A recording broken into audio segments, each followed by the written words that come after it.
আপনার ছেড়ে আসা দল তৃণমূল কংগ্রেস ভেঙে চুরমার হয়ে যাচ্ছে, এর ভবিষ্যৎ কি? দেখো, পলিটিক্স হয় আদর্শ। এখানটা আমি এসছি কেন? আদর্শ। আমরা পলিটিক্সে কেন আসি? পাবলিক লাইফটাকে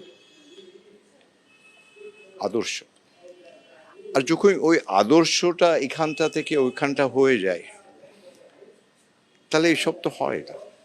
তার সবচেয়ে বড় জিনিস হচ্ছে হাই লেভেলের আদর্শ। আর ওইটা পলিটিক্সে আজকে, কালকে, আগামী দিন, এই নেতাজি সুভাষচন্দ্রের আদর্শ সে বেশি কী হবে? আমরা যদি নেতাজি ভবনে সবাই আসি, আমরা নমস্কার প্রণাম করে চলে যাই, কিন্তু ওই আদর্শটা যদি না নিয়ে যায়, তাহলে এইটা তো হবে। এইটা তো আমাদের একটা শিক্ষা আছে সবাইকে, স্পেশালি ইয়াঙ্গার জেনারেশন, যে পলিটিক্সে যদি আসতে হয়, তাহলে politics is not only for পাওয়ার।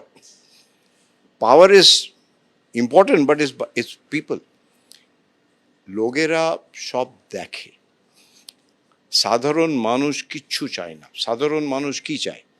যে আপনি যদি পাবলিক লাইফে আছেন, আপনি পলিটিক্সে আছেন, আপনি ভালো ব্যবহার করবেন, আপনি একটা আদর্শ নিয়ে চলবেন, লোকেদের জন্য কাজ করবেন, কিংবা পরিবারের জন্য কাজ করবেন। আর যা যা পলিটিক্যাল পার্টি খালি পরিবারের জন্য কাজ করেছে, ওই পলিটিক্যাল পার্টিটা টিকতে পারবে না।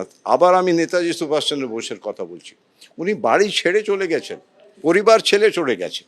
এটা কি ওই ইয়ং এজে এত কষ্ট করে কিসের জন্য? দেশের জন্য। আমাদের পলিটিক্সে আদর্শ যদি দেশ থাকে, তাহলে কোনো সমস্যা নেই। যদি আদর্শ আমি আর আমার পরিবার, আমার বাস ওইখানটা শেষ হয়ে, তাহলে কোথায় আদর্শ?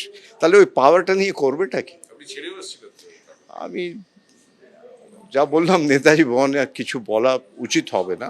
কি আমি দেখেছিলাম, আমি যখন ওইখানটা ছিলাম, 5 বছর ছিল আমার রাজ্যসভায়, ছেড়ে এলাম।